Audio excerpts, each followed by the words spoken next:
FRED is a youth-led campaign hosted by Restorative Justice for All International Institute. FRED stands for Fairness, Respect, Equality and Dignity. Our goal is to promote these values among young people, and this is why we created the first FRED Youth Awards 2020. Welcome!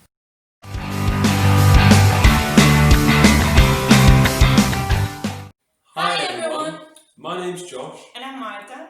We're project officers at RJ for All, and we'd like to welcome you to the first FRED Youth Awards 2020. For this year, we're commemorating the 400th anniversary of the sailing of the Mayflower, which left from our local area, Rotherhithe. We've decided to focus on migration, which is of course central to the story of the Mayflower. We've organised an online competition where young people from all across the UK have taken part by submitting entries that reflect their ideas on migration, cultural diversity and community cohesion. Entries have been made into 4 categories: art, writing, community and music, dance and drama. We feel that it is especially important to bring people together during this very challenging time. It is unfortunate that we haven't been able to meet in person, but we are very grateful to be able to hold this event online. The ceremony will start with a few words from our FRED Youth Advisory Board and from our local supporters from Saviour Council and United St. Saviour's. Then we will be hearing from our keynote speakers, Garry and Marta Spafford, who will be talking about the history of migration in the UK. After learning from these interesting talks, our sponsors will be announcing the winners and runners-up in each category. We'd like to say a massive thank you to everyone who's taken part. It's been fantastic to receive so many amazing and diverse submissions. We'd also like to say a big thank you to our funders, British Land and United St. Saviour's, and our sponsors, UK Youth, Blue Elephant Theatre and the Policy Centre for African Peoples. We've also been displaying some of the best submissions in an online exhibition, which you can access following the link on the description. We hope you enjoy the event. Thank you. Hi, my name is Lara. I'm an Egyptian university student studying in the UK. I've been volunteering for RJ for All's Mayflower Youth Advisory Board to help support the Mayflower competition. This was an amazing opportunity which has allowed young people to celebrate diversity for a chance to win great prizes. Their creative work was submitted to one of our 4 categories: art, music, dance and drama, community projects, and writing. As a volunteer, I supported the competition by helping to run a social media campaign. This included designing and sharing social media posts like Instagram posts and stories. I promoted each of our categories and their associated prizes, and I also provided some examples of what people could submit to each category. Lastly, I helped judge the submissions, which was very difficult since we received so many incredible submissions from such talented individuals. The Mayflower competition highlights the importance of bringing people from different backgrounds together. Culturally diverse communities are really important as they allow us to celebrate our differences. We get to learn from one another as we are exposed to different traditions, activities, and even foods that we may never have tried before. This is why migration in the UK is such a wonderful thing. Now you are going to hear a few words from our local supporters, Allgood from United St. Saviour's charity, and Nick Johnson, our local councillor. Nick Johnson. I'm one of the local Liberal Democrat councillors in Surrey Docks, and I would like to add my congratulations to all of the winners this year. I'd also like to add my congratulations to Restorative Justice for All. They're exactly the kind of organisation that communities, particularly post-COVID, need. Their work in seeking to bring communities and people from different backgrounds together it has never been more needed than it has been today. And this year, with the anniversary of the Mayflower coming up, it's a poignant reminder of the powerful contribution that immigrants have always made to this country, going back to the time that the Anglo-Saxons arrived on this shore. Bringing people of different cultures, different backgrounds together can only be a good thing, and it should be celebrated. I wish you all good luck. Hello, I'm Allgood from the United St. Saviour's charity in Southwark. We are delighted to support this exciting community-led project that commemorates the anniversary of the Mayflower sailing and celebrates stories of migration through cultural activities. United St. Saviour's was 80 years young when the Mayflower set sail from Rotherhithe, eventually arriving in the New World. 400 years later, It is great to remember Southwark's connection to the historic voyage with our partners Southwark Council and British Land. Good afternoon everyone. I'm absolutely delighted to be joining you all for the annual Mayflower Youth Awards today. I first met Restorative Justice for All when it was my pleasure to present them with a Culture Seeds Award alongside the Mayor of London. Their enthusiasm and excitement lit up City Hall, and that evening turned into one of my highlights of the year. It's been wonderful to see their project recognised by the European Commission as a model of best practice. And now they're presenting their own awards to young Londoners in recognition of your bright, creative and awesome talent. Because we need bright, creative and awesome human beings right now, more than ever. During these challenging times, when it's easy to feel lonely or overwhelmed, culture can help bring us closer together. So it's fantastic to see so many wonderful and imaginative works of art submitted to the Mayflower Awards from here in London and around the world. A very big congratulations to everyone who's submitted an entry. It really does show that our creative future is in great hands. Thank you. At its heart, the sailing of the Mayflower is a story of migration. The passengers on board the Mayflower were refugees fleeing religious persecution, as they were in conflict with the Church of England for their unorthodox religious beliefs. They were regarded as dangerous political and religious dissidents and were forced to worship in secret. These English Puritans, as they came to be known, believed that their only way of practicing their way of life and expressing their religious beliefs was by creating their own Garden of Eden in the US colonies. With this theme of migration in mind, we are now going to turn to some other stories of migration. I am very excited to introduce to you Joshua Garry and Martin Spafford. Joshua Garry is a local history teacher who will be discussing the history of black people in Roman Britain. Martin Spafford is a historian of migration and educationalist, and he's going to be talking about historical and recent migration and how it has powered the British state. Thank you. Hello everybody, my name is Josh Garry and I'm going to be talking to you a little bit about the Africans who were living in Britain during the Roman period.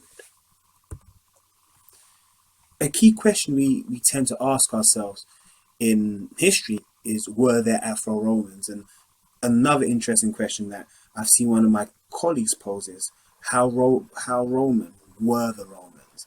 And that question there really challenges our misconception of what it meant to be Roman at the time. We often hold an image of a Roman soldier being somebody who was from Italy, and this was certainly true, but the Roman Empire was incredibly vast. The Roman Empire was what we might call cosmopolitan today. In Roman Britain, you can find people from Bulgaria, Greece, Croatia, Austria, Hungary, Syria, North Africa, Germany, Spain, France, Mauritania, Algeria, Libya, and sub-Saharan Africa. The English came with the Jutes, Angles, and Saxons from the North Sea area. Now, as Peter Frye once said, there were Africans in Britain before the English came here. The key question we have to ask ourselves, however, is what evidence do we have of this?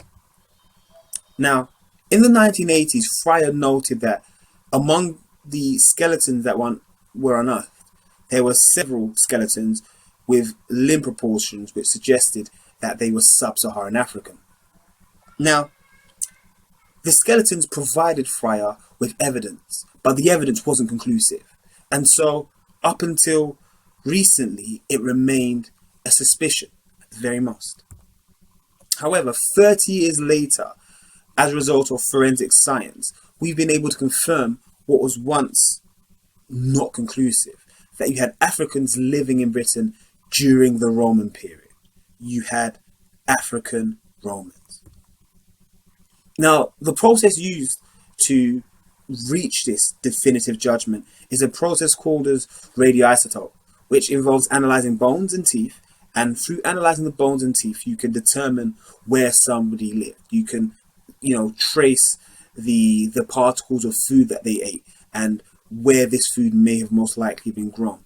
You can also trace where they originated and where they spent the most of their childhood. If you watch David Olusoga's Black and British: A Forgotten History, he has a lot more information on this. To this picture shows Professor Caroline Wilkinson, and she was quite significant when the BBC created a very short BBC Teach episode on Roman Britain. And in this episode, it contained African Romans as Roman Britons, and the video received massive criticism, massive uproar, and one of the key things that was, or one of the key criticisms that was directed towards this video was that it's the liberals trying to make everything politically correct. However, Professor Caroline Wilkinson confirmed that these videos would have actually been accurate for Roman Britain at that time. Now, what I'm going to do is I'm going to introduce you to a number of fairly important individuals who lived during this time, and one of the most interesting would be Ivory Bangle Lady. Now, where's Ivory Bangle Lady from? One of her parents was from North Africa, but she grew up in a different part of the empire. Now, Ivory Bangle Lady may have been born and brought up in the south of Britain or the continent of Europe rather than Africa. Ivory Bangle Lady was found in York in around the 4th century, so the second half of the 4th century. Now, what was found in Ivory Bangle Lady's tomb is very revealing regarding her status and the kind of person and the kind of life she might have lived in Roman Britain. In her tomb, there were objects placed in her graves which include bracelets and other very, very valuable items which were made from materials such as ivory. And what this suggests that she was actually somebody of a high status. She wasn't a slave. And this is very interesting because quite often, or more often than not, when we encounter black people in the history curriculum, we usually encounter them during the transatlantic slave trade. And unfortunately, because of this, there is a misconception that African people have always been slaves, and race, in terms of a significant indicator, a key indicator of otherness. And what Ivory Bangle Lady demonstrates is that race and colour may not have been viewed in Roman Britain the same way we view race and colour today. Now, also on the tomb, there's a short inscription on the bottom that once probably was decorated, and it goes on to further support the argument that she was of high status. And it says, "Young woman was a Christian, hail sister, may you live in God."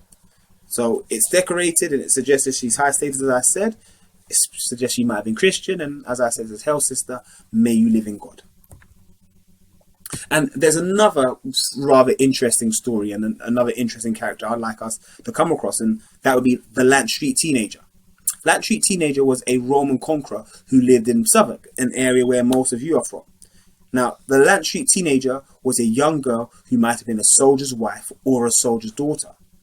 What's rather remarkable about Lant Street girl is she had blonde hair and blue eyes. Her father might have been a black Egyptian, and her mother was most probably someone from the Middle East. So my closing thoughts on the Africans living in Roman Britain. Roman Britain shows that the presence of Africans in Britain stretches back over 2,000 years. Migration has pretty much been a common theme in British history as far back as we can trace at the very least. Interracial relationships are not something new, as the Lant Street girl indicates, and also as the Ivory Bangle Lady shows. Interracial relationships were pretty commonplace, or at least they weren't against the norm in Roman Britain. And finally, as a result of scientific technology and the advancements that we've made, we can ask further questions and learn much more about history than we ever could before. Thank you. Hello, I'm Martin Spafford. The country we live in is the 5th largest economy in the whole world. But how did the UK get to be so powerful? Well, there are many reasons. But at every stage of the story, a very, very big part was played by ordinary people like you and your family coming to these islands as immigrants. In fact, we don't know our migration story, we can't really understand the history of Britain. Migration has always powered Britain. So I'm going to take us through our history, asking some of the big important questions and showing you how migration has been an important part of the answers. For example, where did the English come from originally? Well, they were immigrant invaders who came here from Northern Europe after the Romans left, settling and eventually ruling. So for every English person has a history of migration, eventually going back in their ancestry. And then there was the Battle of 1066, the Battle of Hastings, and the Norman conquest. But how did the Normans actually pay for those castles and cathedrals that they built all over the country, asserting their power over the English? Well, again, migration is the reason, because the money came from Jewish lenders and investors that William the Conqueror invited over to help him. By the early Middle Ages, England's economy was based on wool from sheep that we sold to the rest of Europe. And then it was being made into cloth in other parts of Europe. Rulers of England began to realize that for this country to become more powerful economically, it needed to become a manufacturing nation. It needed, in other words, to make its own cloth. And so Flemish weavers, that's coming from what's now Belgium and the Netherlands, were invited over, and they came and taught the English how to weave cloth. And this picture from the 19th century is in Manchester, and it celebrates the moment in which Flemish weavers set up and start the textile industry in Manchester. And thanks to this, England became a manufacturing nation, rich enough from that trade to fight foreign wars and become a major power in Europe. And now we're in the 1500s, and London is beginning to become the financial centre that it still is. And it was Italian bankers and German merchants like this one who set up a base in London called the Steel Yards, where Cannon Street Station now is, on the River Thames. And here they developed trade with other northern European cities and ports, and London began to be the big centre of finance that it still is today. And so we move on now to the very big question of how Britain became a world power. Well, there are lots of factors in this. There's business and banking, there's war, and there's enslavement, there's empire, and there's trade. But the story perhaps also begins with refugees. Here's some pictures from our time. Refugees, asylum seekers arriving on the south coast of England, having crossed from France this year, and having been in migrant camps, similar to the one you see in the bottom left-hand corner. And the British Somali poet Warsan Shir has talked about being a refugee, saying, "No one leaves home unless home is the mouth of a shark. No one puts their children in a boat unless the water is safer than the land." Well, I'm now going to flip these images and go back 300, 350 years. And here are also migrants, refugees arriving in the south coast of England. And this time they are Protestant refugees from France, escaping danger. Some of them end up in refugee camps like the one in the bottom left-hand corner. And these French Protestants, many of them were very skilled silk workers, goldsmiths, watchmakers. Some were very poor, some were very rich. And in 1694, when the Bank of England was set up, a moment that saw the real growth of capitalism, of business and banking in this country, the centre of the economy that is still at the heart of its economy today. Many of the investors who enabled the Bank of England to start were Huguenot refugees. And in fact, the very first governor, John Houblon, there he is in his picture, was the grandson of a Huguenot refugee, an immigrant to these shores. And this capitalism, this system of banking, managed to finance the wars with which England spread its power across the world, across the Atlantic to the Caribbean and North America, and also to the Indian Ocean, to South Asia, and then Southeast Asia and China. And fighting the Dutch, the Spanish, the French. And in all of these theatres of war, there were black sailors in the Royal Navy. And evidence for this is seen in the relief sculpture that you can see on the right, which is from the base of Trafalgar Square, the Nelson's Column in Trafalgar Square in London, the bit looking down over Whitehall. And there is Admiral Nelson dying in the bottom right-hand corner. But there to the left is one of the many black sailors standing guard over the Admiral. There were hundreds of black seamen in both fleets, the French and the English, at the Battle of Trafalgar. And profit from business also ran enslavement. The trade in enslaved Africans, millions of them transported across the Atlantic to work in plantations in the Americas. And their work, unpaid to them, enriched powerful people and institutions here in Britain. But even during this time, there were freed former slaves who made a life in this country. And some of them became prominent. Here are 5 of them. Ignatius Sancho, the first black person with a right to vote in elections in England when the vast majority of British people couldn't vote. And he became a classical music composer. Olaudah Equiano, an explorer around the world and an anti-slavery campaigner. Mary Prince, the first black woman to have her writings published in England.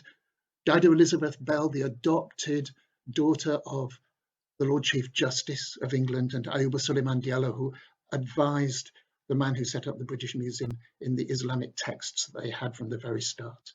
All of these people were either born into slavery or enslaved at some time in their lives, and yet they lived these lives of achievement and success. And also we have the spread of the British Empire, interlinked with business, war and enslavement. It enriched Britain at the same time as it impoverished Asia and Africa. And on the ships bringing cloth, furnishings, ceramics, tea, coffee, spices from Asia to Britain were thousands of seamen from China, Malaya, Bengal, Gujarat, Somaliland, Yemen, who worked on those ships, often in terrible conditions. And it was their work, alongside English seamen as well, their work that brought these riches to this country, the trade on which the wealth of the country grew. And here's a picture of 3 of them. They were known as Lascars, and many of them settled in the ports of London, Liverpool, Glasgow, Hull, South Shields, Cardiff. And some of them married working class white women, and they started our first working class mixed communities. And you can see children of those communities in the pictures taken about 100 years ago. The boys in the centre are mixed Chinese, English kids in East London, and the girls on the right are Yemeni and English girls in South Shields in the northeast of England. And if we then move into the 19th century, and we know of the Industrial Revolution, but how did Britain become an industrial superpower? Yes, of course, it was about entrepreneurs and new factory machines, but most of all, it was the work of the people who created all of this. And these came as migrants from all over Britain, England, Wales, Scotland, from Italy, from Germany, but most of all from Ireland. And they worked in the cotton mills of the northwest of England, and they built the canals and railways and roads of our transport revolution. And there on the right is a painting, 19th century painting of a man, Jim Blake, arriving in the port of Liverpool looking for work. And the woman who's arrived with him is asking a local sailor or a local dock worker the way to wherever she's going to stay. And the local man who's speaking to her is a Liverpudlian African. And with the factory system came working class organisations demanding rights. One of these was the Chartists in the 1840s. And there's a big meeting of theirs in Kennington Common. And the leader of the London Chartists was a black man, William Cuffay, the disabled child of slaves from the Caribbean, himself born in England. And he was one of several black and Irish people at the forefront of British working class activism. And perhaps one of the biggest changes affecting ordinary people in this country around about the beginning of the 20th century was the retail revolution, shops becoming affordable for ordinary people, new goods available cheaply for everyone. And it was immigrant Eastern European Jewish tailors we have to thank for affordable new clothing. Men and women working in sweatshops who eventually developed businesses like Marks and Spencer's and Burton's that are now so common in our high street. And then in the first half of the 20th century, we go through 2 world wars. So how does Britain survive during those 2 world wars? Well, it's not just about the battles fought. It's about how food and supplies got to us here on these islands when it was impossible to bring them from so many other parts of what was then the empire or from the rest of Europe. And these came across the Atlantic in convoys of merchant ships. And at great, great human cost, so many of these ships were torpedoed by German U-boats, but a very large part of the crews of these ships were men, Lascar seamen, particularly from the Caribbean, from Africa, and most of all from what was then India. And so many of them were Bengali. In fact, on some ships, over half the seamen working on them were Bengali. And here's 2 pictures. The middle picture is from the First World War. It's a group of seamen on a coal ship. I think they're in my fancy dress because they're having a party. And the right one on the Second World War is young Bengali men working in the boiler houses of one of the merchant ships. And then after the war, it was what is now known as the Windrush generation. The Caribbean, West Africa, South Asia, Cyprus, that kept going our public transport, our factories, and most of all, our National Health Service. People coming here to work and build this country. And coming right up to date, at least until Brexit and now COVID maybe changed some of this, so much of our service economy today, the clubs, the cafes, the bars, the cinemas, have been kept going by migrant workers from the European Union and beyond, and they've even picked our fruit. But at all times in our history, people coming here as immigrants have also had to face reaction, resistance, and violence. A racist response has also been something that they've had to deal with. At the top left-hand corner, you can see a reference to the fact that England was the first place to force Jews to wear yellow badges, and they were in fact expelled in 1290 and couldn't come back to this country for hundreds of years. Along the top row, you can see riots against foreigners in the Middle Ages and in the Tudor period. The bottom left-hand corner, a young man who'd worked as a seaman during the First World War who was murdered in racist riots in 1919 in Liverpool. Also a cartoon, a racist cartoon attacking the Irish in the 1980s. And finally, in the bottom right, a protest against refugees and asylum seekers in Dover this year. These issues have not gone away. And also, people coming here have to face increasingly difficult and stringent anti-immigration laws, and those are proposed to be tightened even more in our time. And it's ironic because the story of immigration goes right to the top of our society, in our heads of state, the kings and queens who have ruled this country. And here are the names of all the monarchs from William the Conqueror, who arrived in 1066, through to Queen Elizabeth II today and her son Prince Charles. And every time you see a green box, it means that that monarch had an immigrant mother, and a yellow box means they had an immigrant father. The vast majority of our heads of state have been the children of immigrants. But the story is also about achievement in our own time. And right now there are people with migrant family histories right at the heart of our public world.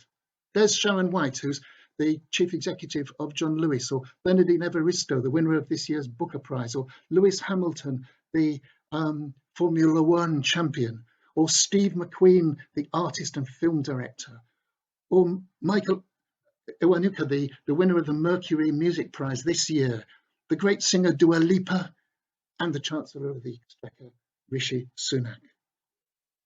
But the story is most of all about ordinary people. Throughout the centuries, mums and dads and grandparents and children who have migrated here, and they are the heroes of the story.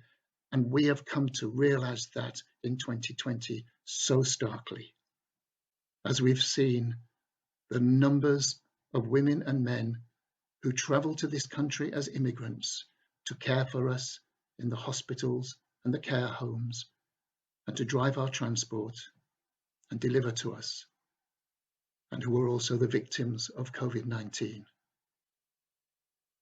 And may they rest in peace.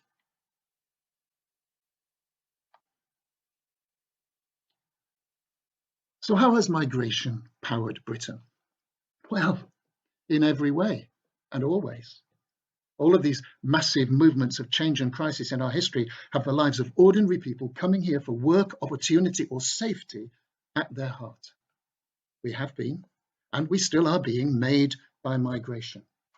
So what of us now with our complex, intermingled families?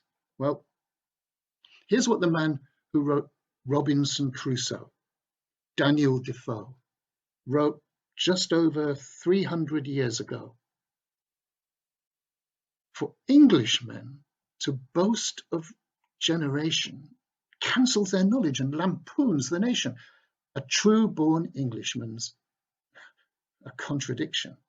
In his speech, an irony. In fact, a fiction.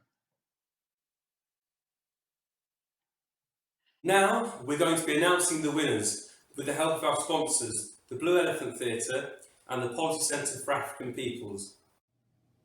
Blue Elephant Theatre is delighted to announce the winners of the Drama, Music and Dance category. Being a theatre, as you can imagine, this category is close to our hearts. We're a small theatre in Camberwell in South East London. Our mission is to provide creative opportunities to those who may not otherwise access them.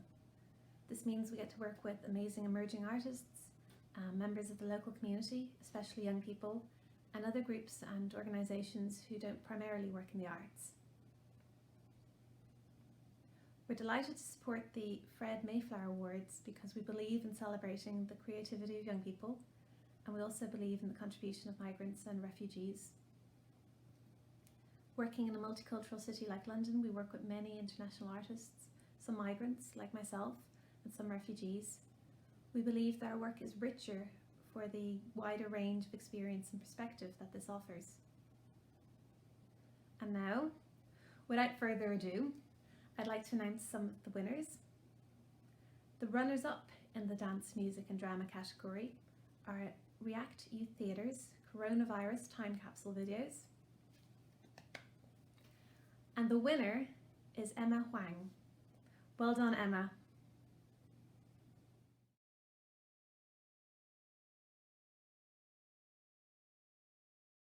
Hello, my name is Ohinowa and I'm an advisory board member of the Policy Centre for African People, or PCAP for short.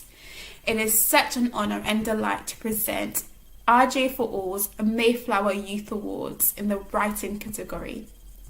Quite rightly, this year's theme is focused on celebrating the immense contributions of migrants and refugees to the United Kingdom. PCAP is proud to sponsor this year's award, having itself been created in 2008 by migrants.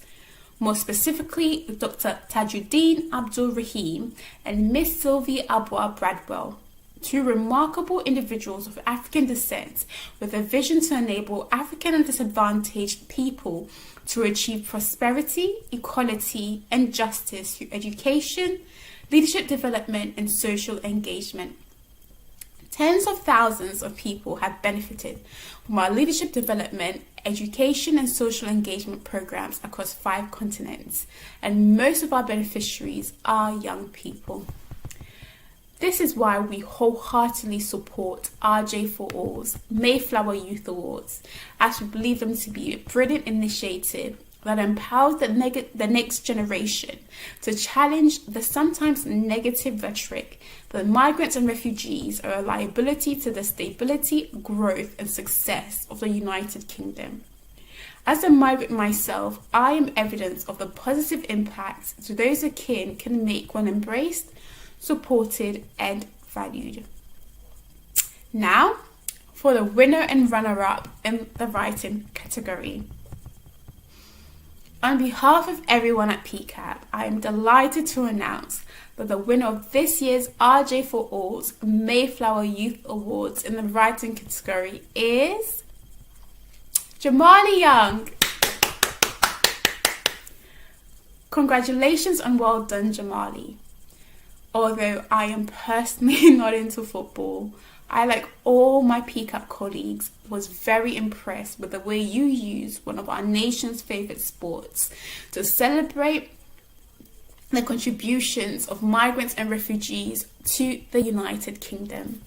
I am very pleased to confirm that you will receive a £30 gift voucher from PCAP, alongside the iPad and £50 gift voucher you will receive from RJ for All. Congratulations, Jamali. Now, for the runner-up. We are also very pleased and excited to announce that the runner-up in the writing category is Mari. Lots and lots of congratulations, Mari. All of us here at PCAP found your poem, The Square Mile, very moving, beautiful and truly outstanding. Well done, and I am delighted to let you know that you will receive a £25 gift voucher. Congratulations again to Jamali and Mari for coming up as winners and runner-ups in the writing category, but also to RJ for All for brilliantly organising these awards despite all the challenges related to COVID-19. Thank you again for involving PCAP. Before announcing the runners-up and winners of the community category, I'd like to say another massive thank you to everyone that's taken part in this year's Fred Youth Awards, our Youth Advisory Board, and all of our sponsors and local supporters. Thank you all very much. We received so many creative and inspiring entries into the community category that our Youth Advisory Board had a really difficult time deciding on the winners and runners-up. If you haven't already done so, please make sure you visit our online exhibition to see all of the finalist pieces. You can access this by clicking on the link in the event description below. The winner of the community category will receive a £50 gift voucher and a visit to the Royal Botanical Gardens at Kew, while the runner-up will receive a £25 gift voucher. So now, without any further ado, I can announce that the runner-up of the community category is the African Women and the British Health Service project by the Young Historians Project. This is a very interesting and important look at an under-researched area of British modern history. Well done. And the winner of the community project is the Paper Garden Generators Migration Cookbook. We love the range of different recipes in your cookbook, and we look forward to trying them out ourselves. Thank you. Through the Fred Youth Awards, which in this year were also commemoration of the 400th anniversary of the sailing of the Mayflower, we wanted young people to express their ideas about migration, integration, and cultural diversity. We're really happy because all the submissions reflect the values of the Fred Youth-led campaign. The Young Management Board also highlighted that the pieces were inspiring and had great quality. And now finally, I'd like to announce the runner-ups and winners for the art category. The runner-up is Abdul with his drawing called Big Ben. And finally, the winner is Trina, who presented a Ganesha. Congrats! The winner will receive an LCD colored drawing tablet, and both the winner and the runner-up will receive a gift voucher as well. All the participants who have taken part will receive care packages from Love From All and items from Coach UK. We'd like to thank UK Youth who has made this possible. Make sure you check out our online exhibition to see all the finalists. Congrats to all the participants for their talent and creativity. Hello everyone, and thank you very much for taking part in the first Fred Youth-led Awards. My name is Theo Gavrilidis and I'm the founder and the director of the RJ for All International Institute, which is hosting the awards and set up the campaign, the Fred campaign that is running the awards. Fred stands, as you know, for freedom, respect, equality and dignity, and is a campaign that young people have set up and we're hosting, very proudly hosting, to promote the very values that bring us together as a society. Many congratulations to those who have won the many prizes, and many thanks to the sponsors and the donors who supported the awards. But also well done to the over 150 submissions that we've had this year, the first year that we're running these awards, which were dedicated to the Mayflower. And as you already know, the Mayflower was a boat that sailed from our dock 400 years ago. Why did we choose this topic? Not only because it's very important for us as an organisation that is based and delivers most of its services in SE16 London, South East London, which is one of the most deprived areas in the UK, but also because it sends a message about community cohesion and migration. 400 years ago, the boat sailed and took migrants to the US. And there they made a new life. They had families, they had the businesses. And that continues. It hasn't changed. People, I keep saying, are not trees. You don't plant them and stay in one place, they move. And with that comes issues of identity, of integration.